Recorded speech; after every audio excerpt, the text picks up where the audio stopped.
Bonjour à toutes, bonjour à tous. Ceci est la première session de ma présentation sur pourquoi il faut utiliser, pourquoi on peut ou on doit utiliser Docker quand on développe des applications avec Couchbase. Donc cette présentation sera constituée de plusieurs sessions. Ceci actuellement est la session d'introduction où on va parler des concepts principaux autour de Couchbase et Docker.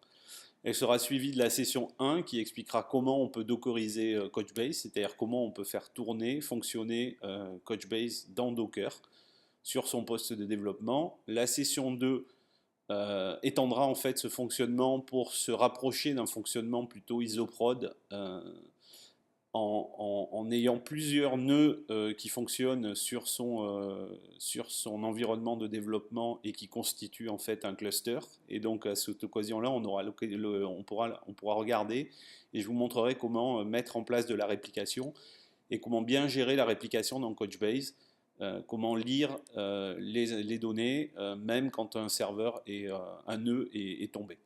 Voilà, la session 3 continuera en fait à se rapprocher d'un fonctionnement isoprod pour mettre en place du XDCR, c'est-à-dire du Cross Data Center Replication, c'est-à-dire la réplication entre clusters. Donc on aura deux clusters, chacun fonctionnant avec plusieurs nœuds, et tout ça tournera dans Docker sur son poste de développement.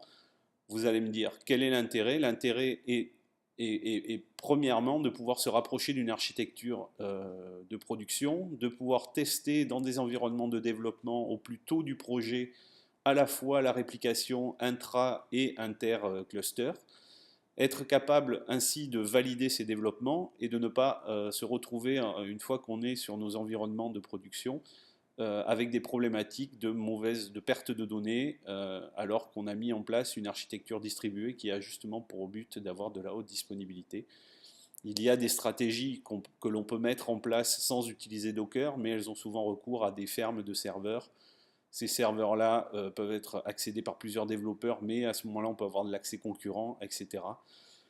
Donc, Docker apporte une grande flexibilité, une grande simplicité, en fait, vous allez voir, dans la mise en place de tous ces mécanismes-là, et donc ainsi on peut se focaliser sur son développement et tester et utiliser toutes les fonctionnalités de Couchbase au niveau de la réplication et de la lecture partagée, distribuée, et ceci sans beaucoup de difficultés.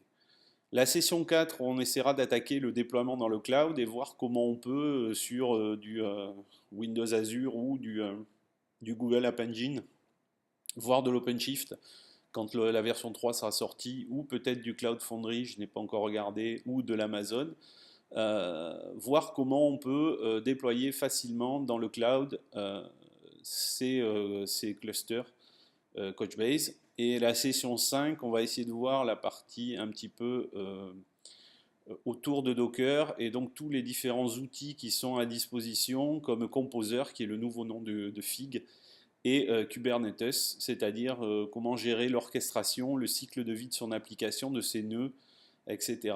Et voir comment on peut maintenir en fait la haute disponibilité sur son application dans le cadre, dans l'utilisation de Docker en production. Alors que la première partie, plutôt la session 1, 2 et 3, sera plutôt sur des environnements de développement et sont plus à destination donc des gens qui développent l'application. Les sessions 4 et 5 pour être plus vers de l'opérationnel. Bon, quand on est dans un cadre DevOps, ça peut être les mêmes personnes. Donc tout d'abord, dans cette session, on va essayer de parler des grands concepts autour des deux produits que sont Docker et Couchbase. Donc tout d'abord, on va parler de Couchbase Server, dire un peu ce que c'est, à quoi ça sert, et après on fera une petite démonstration avant de commencer à parler de Docker. Donc qu'est-ce que Couchbase Server? Couchbase Server est une base de données NoSQL, voilà, qui est issue de Membase et de CouchOne. Ils ont formé une société qu'ils ont appelée Couchbase en prenant le début de l'un et la fin de l'autre. Et donc c'est une base de données NoSQL que l'on peut accéder via des SDK pour ces applications. Donc j'ai mis la liste en gros des versions et des langages qui sont disponibles. Mais on peut aussi accéder à Couchbase via une API REST pour tout ce qui est administration. Et donc tout ce que je vais vous montrer sur la console dans pas longtemps peut être fait via des commandes de curl par exemple, via ou du scripting. Donc on peut scripter aussi, on n'est pas obligé d'avoir recours à la console. Voilà, j'ai mis un lien. Généralement, vous trouverez sur certains slides, et les slides seront disponibles. Vous aurez des liens à la fin en bas des pages qui vous permettront pour ceux qui sont intéressés, qui veulent en savoir plus, justement de regarder de la documentation. Et ce sont des pointeurs vers des entrées de documentation, de présentation ou d'articles qui peuvent donner un petit peu plus d'informations concernant le sujet du slide. Voilà. Donc quand on parle de base de données NoSQL, ou généralement plus largement de base de données, souvent il y a des gens, enfin on parle du théorème de Cap, qui vaut ce qu'il vaut, et il a le mérite d'exister, et grosso modo, ça permet dans les grandes lignes d'avoir un peu une idée de le produit que j'utilise, pourquoi il est fait et à quoi je vais vraiment l'utiliser, et ce que je peux attendre de lui, et ce que je n'attendrai pas de lui parce qu'il n'est pas fait pour. Donc voilà, Couchbase se situe dans le théorème de Cap. Donc je rappelle, le théorème de Cap, en gros, il y a trois pointes, trois concepts. La disponibilité des données, la consistance des données. Donc la disponibilité, c'est est-ce que la donnée est tout le temps disponible. La consistance, c'est est-ce que si je lis la donnée, je suis sûr qu'elle a une et une seule valeur et je ne peux pas lire deux valeurs différentes. Et le partition tolerance, c'est plus la partie architecture distribuée, etc. Aussi tolérance de panne, dans le sens je perds un nœud, est-ce que le système continue à fonctionner. Si on regarde donc le théorème de Cap pour Couchbase, on se situe sur le C et le P, c'est-à-dire les données sont forcément consistantes et on a une bonne tolérance, partition tolerance, donc on peut perdre des nœuds, le système va continuer à fonctionner. On n'a pas de availability de données. Pourquoi ? Parce que quand on se positionne sur cette vision-là, on considère que quand on va perdre un nœud, pendant un certain temps, la donnée ne sera pas disponible jusqu'au moment où on va déclarer ce nœud de perdu. Donc je vous montrerai qu'il y a plusieurs stratégies. Il y en a une qui est automatique, mais qui demande au moins 30 secondes. L'autre qui peut être manuelle. Et là, ça veut dire qu'il y a une action d'un administrateur. Quand on déclare le nœud perdu, à ce moment-là, la donnée redevient disponible sur un des nœuds là où elle a été répliquée. Et donc, on considère que justement pendant ce laps de temps de 30 secondes, on n'est pas forcément capable de fournir l'information. Donc, il peut y avoir une perte de disponibilité de la donnée. Donc, c'est pour ça qu'on ne se positionne pas sur le A. On verra qu'il y a des stratégies de lecture qui permettent d'avoir accès justement à des versions de données qui ne sont pas actives. Mais dans ce cas-là, on peut perdre la consistance. Donc vous verrez, vous lirez les articles qui sont assez intéressants, et vous verrez qu'en fait la situation de Couchbase n'est pas forcément liée vraiment au C et au P. Donc comment sont organisées les données dans Couchbase? Les données sont organisées sous forme de documents, c'est-à-dire qu'on a ici des clés, une sorte de hashmap, avec une clé et une valeur. Par contre, la valeur est un objet structuré, qui est ici, généralement sous forme de JSON, mais pas seulement, on pourrait le faire dans d'autres types de formats. C'est juste conseillé parce que vous verrez qu'il y a un système de vue qui est intégré, qui permet de faire un petit peu de requêtage, et ce système de vue se base sur du JavaScript, et donc le format JSON est plutôt avantageux. Donc pourquoi je dis qu'on stocke des documents et pas des valeurs, alors que c'est quand même une hashmap de clé-valeur? Parce qu'en fait, justement, le système a la conscience de la structure de la donnée si elle est sous forme de JSON, et donc est capable de voir qu'il y a différents objets contenus dans ce document-là, et donc on est capable d'aller requêter, lire, etc., et faire des actions dessus.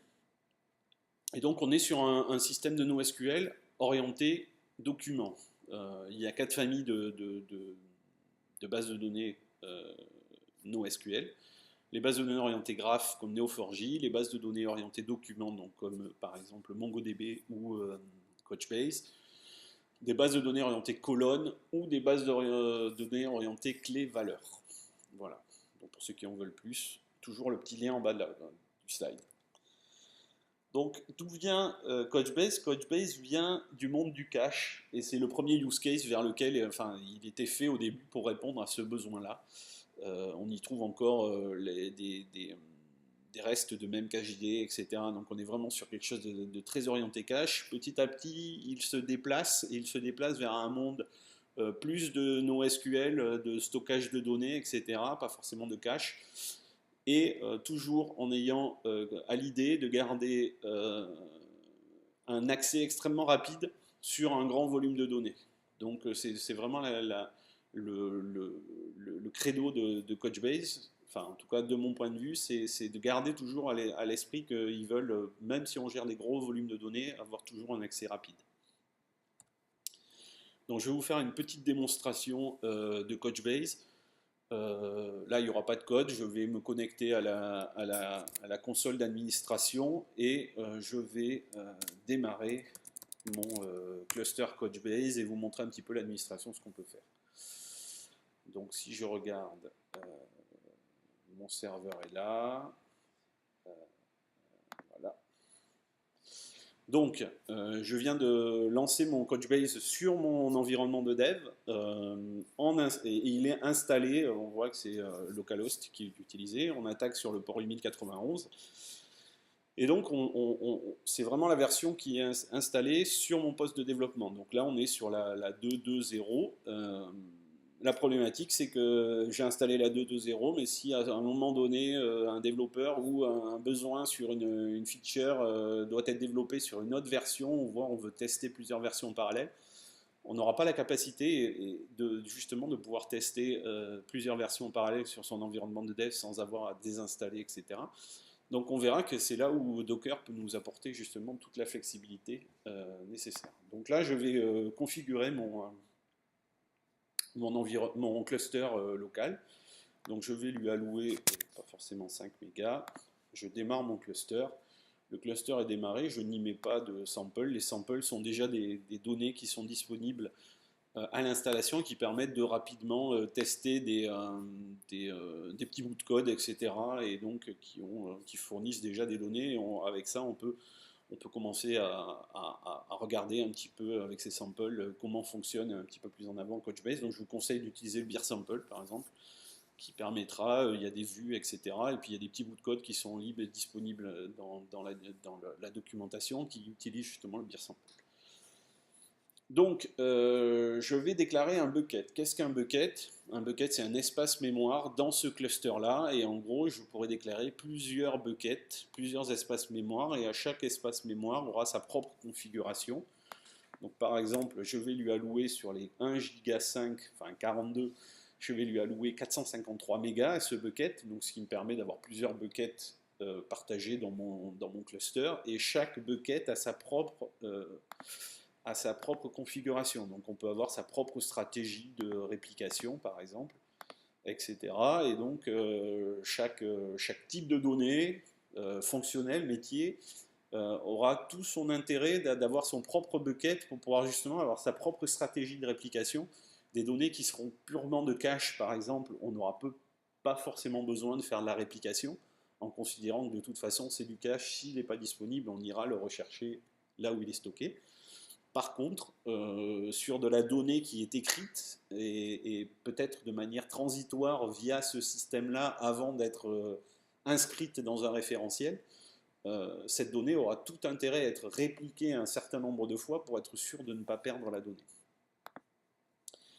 Donc, je finis mon installation de mon cluster qui n'aura qu'un seul nœud. Voilà, donc là on peut s'apercevoir aussi une des limites, c'est que si je veux avoir plusieurs nœuds, il va falloir plusieurs machines, peut-être un serveur de dev, puis mon serveur local, etc. Enfin, ça peut poser beaucoup de problèmes, alors qu'avec Docker, on pourra justement tout faire fonctionner sur son poste. Donc voilà, mon serveur est démarré, j'ai une vision tout de suite de la RAM, du disque, etc. Le nombre de nœuds, ben, pour l'instant j'en ai qu'un, l'utilisation, etc. Le nombre d'objets qui sont actifs ou les réplicas. Donc il faut bien comprendre qu'il y a un concept qui est important, c'est dans Couchbase, une donnée est active à un seul endroit sur un seul des nœuds. Si elle est répliquée plusieurs fois, elle est considérée comme inactive et on ne peut pas y accéder tant que le serveur qui porte la donnée active n'est pas considéré comme down, enfin tombé, et donc dans ce cas-là, qu'on ait fait un failover sur ce serveur-là, et on fait un failover sur le serveur, ce qui veut dire que toutes les données qui étaient actives sur ce serveur-là vont passer actives sur d'autres serveurs où elles ont été répliquées.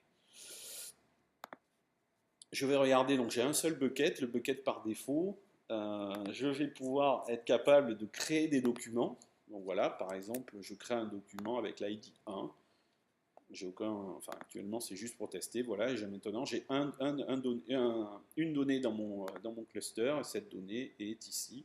On voit que actuellement j'en porte une, je peux en créer une deuxième.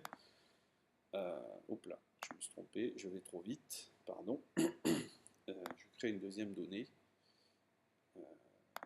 Voilà. Voilà. Et donc à ce moment-là, j'ai deux données dans mon cluster. On peut faire des vues.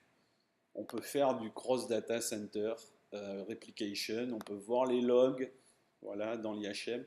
Et on a accès aux settings. Je vous laisserai regarder un petit peu plus l'IHM d'admin. Le but de cette présentation n'est pas forcément de devenir expert ou d'apporter une compréhension ou un détail dans comment administrer, comment utiliser l'IHM d'admin. Donc c'est juste, on passe en revue les grands concepts. On verra qu'au fur et à mesure des sessions, on aura l'occasion de revenir sur tel ou tel point pour tester les vues, la réplication entre des clusters, etc. Donc si je reviens sur ma présentation, j'ai montré à peu près ce que je voulais montrer, et donc je vais enchaîner maintenant sur Docker. Qu'est-ce que Docker? Docker, en gros, c'est quelque chose qui, dans leur credo est simple, enfin simple, c'est plutôt dans le titre. Ce qu'ils veulent, c'est être capable de déployer des applications simplement et d'avoir on peut avoir un système donc de ce qu'on appelle de containers qui sont issus du monde Linux. Donc c'est un container en fait qui isole complètement son application. Et ce container-là, on est capable à partir de certaines images d'instancier des containers sur son environnement et les faire s'exécuter, les arrêter, les faire s'exécuter, etc. Et donc, ces images sont stockées actuellement sur des hubs. Il y en a un public qui est fourni par la société Docker, mais on peut déployer son propre hub, son propre repository d'images que l'on utilise, soit celles qui sont disponibles, soit on peut fabriquer ses propres images et les instancier, et chaque instance donc devient un container, et ce container est complètement isolé au niveau ressources du reste de la machine, et donc on a la capacité de faire tourner des containers qui seront justement, du fait de l'isolation, facilement instanciables sur plusieurs environnements et toujours à l'identique, ce qui permettra d'éviter les problématiques de j'ai mon JDK, j'ai pas la même version du JDK, j'ai pas la même version d'OS. Par exemple, je développe sur Windows, quand j'arrive sur une version Linux de production, j'ai mis à certains endroits des majuscules et d'autres des minuscules. Sur Windows, on ne l'a pas vu, alors que sur mon environnement de production, ça ne va pas fonctionner. Voilà, c'est tout ce genre de choses qui permet d'isoler Docker, et toujours dans une idée de le faire simplement et rapidement. Donc on a parlé de container, on va comparer ça un petit peu à la machine virtuelle. Vous allez me dire, pourquoi on ne le ferait pas avec des machines virtuelles? C'est souvent ce que l'on fait. Le problème d'une machine virtuelle, c'est que vous voyez au niveau des couches, on a la machine hôte. La machine hôte utilise un hyperviseur, et dessus on fait tourner un nouvel OS qui a ses propres librairies, et au-dessus, on fait tourner son application. Donc ça veut dire que quand on est sur sa machine hôte, il faut qu'on démarre une machine virtuelle qui démarre son OS guest, invité, et tout ça, c'est assez lourd, ça prend beaucoup de place, c'est lent. Quand on veut installer, démarrer quelque chose, ou quand on veut changer quelque chose dans sa VM, si on casse sa VM, il faut la réinstaller. Alors il y a des fonctions de snapshot sur les VM, mais ça demande souvent d'une bonne organisation, et surtout c'est assez volumineux. Là où Docker, donc, pardon, Donc ce qu'on peut comparer, c'est justement la fameuse image qui est souvent utilisée dans Docker, qu'en fait, une VM, c'est un peu un bateau qui porte un bateau, et sur chaque bateau, on va faire porter son application. L'idée de Docker, c'est justement d'avoir un bateau et de faire porter directement sur ce bateau-là les containers. Donc, qu'est-ce que ça veut dire? Ça veut dire qu'en fait, on a son serveur, son système hôte, et ensuite, directement dessus, si le système est en natif Linux, on peut faire tourner directement le Docker Engine et avoir donc à démarrer juste les containers à partir des images, etc., de manière très très rapide et très très simple. Si on est sur des systèmes Windows ou Linux, vous verrez, on a besoin d'une petite aide qui s'appelle un boot to Docker, qui permet en fait c'est une mini micro VM Linux qui démarre qu'une seule fois, et une fois qu'elle est démarrée, elle aura la capacité de faire démarrer, d'exécuter le Docker Engine, et à ce moment-là, on pourra démarrer et arrêter des containers Docker très très rapidement. Donc, quels sont les intérêts de Docker? On a le côté isolation. Donc, ça veut dire que une fois qu'on fait tourner une application dans un Docker, elle a la visibilité et l'exécution, les binaires, etc., que de ce qu'il y a dans le container qui est issu de l'image. Donc, ce qui veut dire qu'à ce moment-là, on est portable justement d'un environnement à un autre, et on assure comme ça le fonctionnement, le bon fonctionnement, parce que normalement on n'a pas de problématique de versions différentes de JDK ou de serveurs applicatifs ou d'OS, etc. Et ensuite l'interopérabilité, parce qu'on est capable en fait de démarrer, vous allez voir, plusieurs containers à partir de plusieurs images. On peut avoir un container par exemple pour un serveur web Nginx ou Apache, on peut faire un serveur applicatif style Tomcat, et derrière une base de données style MySQL, faire tourner tout cela dans des containers et les lier les uns avec les autres. Et donc là, on s'aperçoit qu'on est capable de reproduire des infrastructures de production à l'identique sur son environnement de dev, parce qu'en termes de ressources, c'est assez peu gourmand, parce qu'en fait, on ne démarre pas des OS complets, mais c'est juste des containers. Voilà. Donc là, je vais essayer de vous faire une petite démonstration de Docker. Et donc pour faire cela, je suis là, je vais nettoyer mon écran, et donc je vais démarrer. Excusez-moi, je vais fermer ça. Voilà, je vais démarrer mon environnement de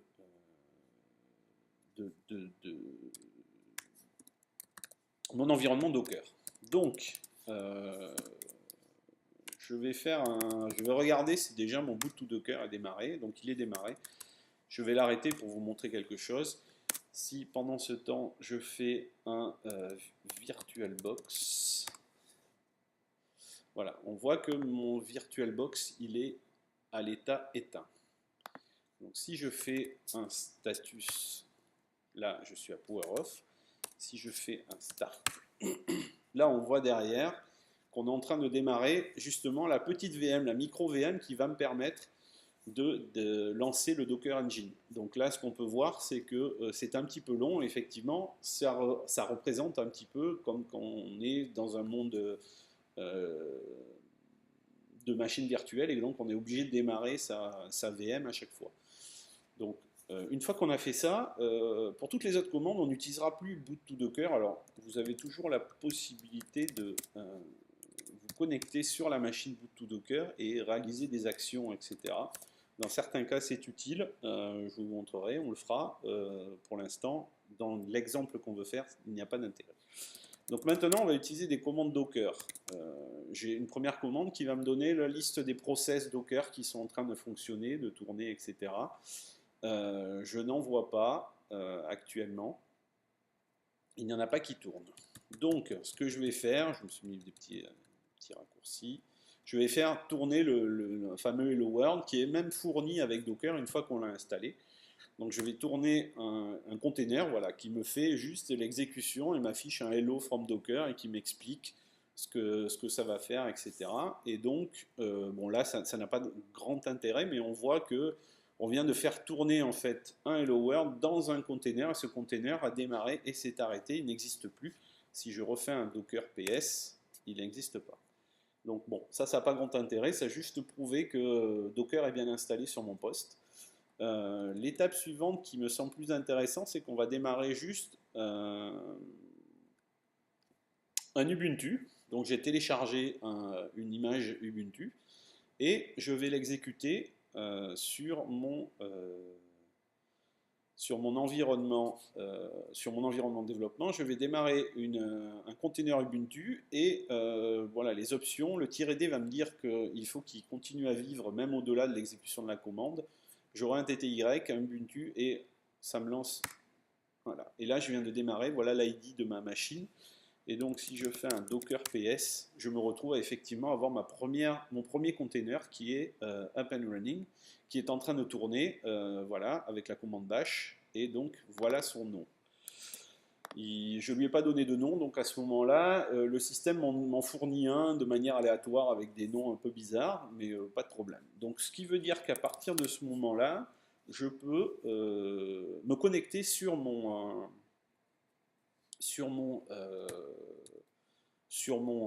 container, mais surtout, je peux en démarrer, vous voyez, je peux en démarrer plusieurs, et donc j'ai 4 machines Ubuntu qui existent et qui fonctionnent, sur lesquelles je peux me connecter. Donc ça veut dire que si je fais un docker exec pour me connecter avec toujours le -ty et le nom de la machine plus la commande que je veux lancer, donc bash, je suis maintenant, si je fais un ll/, je suis sur une version, sur une machine Ubuntu, dans laquelle je peux toujours faire le fameux test qui est souvent fait par les gens. Je peux faire effacer le répertoire bin. Bien sûr, j'ai plus les commandes, je peux quitter, et à ce moment-là, si je relance une connexion sur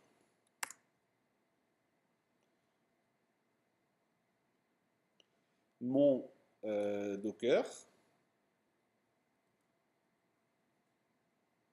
Ah oui, forcément, le bash étant mort. Oui, j'ai tué le bash, donc forcément, elle n'existe plus. Je peux me connecter sur une autre machine. Non, ce que je vais faire, c'est que je vais stopper celle-là, l'admire machin, et je vais l'effacer. Voilà, et donc à ce moment-là, si je fais un docker ps, elle n'existe plus. Je vais la recréer avec le même nom. Donc là, si je reprends ma commande et que je lui mets un -name et que je l'appelle comme ça, j'ai une nouvelle machine sur un nouveau container, pardon, sur lequel je peux me connecter comme avant. Voilà, et donc là, je peux, si je regarde l'history, eh bien je n'en ai pas, parce qu'en fait, j'ai créé une nouvelle instance, j'ai redémarré de zéro, et donc on peut reproduire à souhait le contexte de l'exécution du container. C'est-à-dire qu'on crée le container, on le fait vivre, etc. On le casse, si on le casse, c'est pas grave, on le recrée à l'identique et on redémarre, et on peut ainsi comme ça reproduire. Donc on peut imaginer que pour des gestions de jeux d'essai, de tests unitaires, de tests d'intégration, etc., on peut instancier à la volée des containers et jouer les jeux d'essai, les jeux d'intégration, puis les casser, puis revenir au début, et ainsi de suite. Donc ça ouvre tout un champ de possibilités. Et donc, on voit que en termes je fais n'importe quoi. En termes de possibilités, c'est relativement intéressant. Et surtout, on a démarré un certain nombre d'Ubuntu et on n'a aucun problème de puissance machine, etc. Parce que les containers restent assez légers. Donc voilà, pour la démonstration de Docker, je vais reprendre ma présentation pour vous dire que c'est la fin de la session d'introduction. On a vu en gros qu'est-ce qu'un serveur Couchbase, comment un petit peu on l'utilise, à quoi ça sert. On a vu qu'est-ce que Docker, comment on l'utilise. Dans la session suivante, je vous propose en fait de dockeriser Couchbase, c'est-à-dire de prendre un cluster Couchbase et au lieu de le faire tourner sur son environnement de développement directement, on le fera tourner dans un container Docker dont l'image, on fera l'image spécialement pour la présentation, donc ça ne sera pas une image qu'on va récupérer d'un hub du repository public, même s'il en existe déjà, juste pour vous montrer comment on fait. Et puis aussi parce qu'on a la possibilité comme ça de choisir son support d'exécution, son OS. Est-ce qu'on va prendre du CentOS ou du Red Hat parce qu'on est sur des machines Red Hat en production? Est-ce qu'on va prendre de l'Ubuntu parce que notre serveur est en Ubuntu, etc. Donc voilà, mais je vous remercie. Dans les commentaires sur YouTube, vous pourrez trouver les liens vers les slides. Et si vous vous abonnez à la chaîne, vous aurez l'occasion justement de voir les sessions suivantes au fur et à mesure qui vont sortir. Voilà, je vous remercie et je vous dis, j'espère, à bientôt. Au revoir.